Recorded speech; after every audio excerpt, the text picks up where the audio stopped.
time po, 2017, is outgoing student regent si Raul Manuel ng UP Diliman, ng buong UP system, and I think yung plano ng partido sa kanya before is bumalik siya sa Visayas, pero hindi yun natuloy kasi nagkabataan party list po siya. So dati siya student regent ng UP.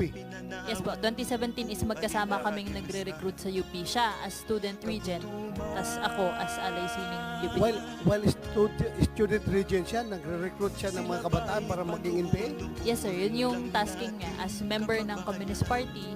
Ayun, nagpunta siya sa NPA nga po para alam niya kung para kanino siya nagre-recruit. Ako rin po, nagpunta rin ako sa NPA camp bago ako yung tuloy-tuloy na nag-recruit sa NPA. Ganun po kasi yun para yung program para sa amin na mga Communist Party members na bumisita at least sa NPA camp para pag nag-recruit is alam namin kung ano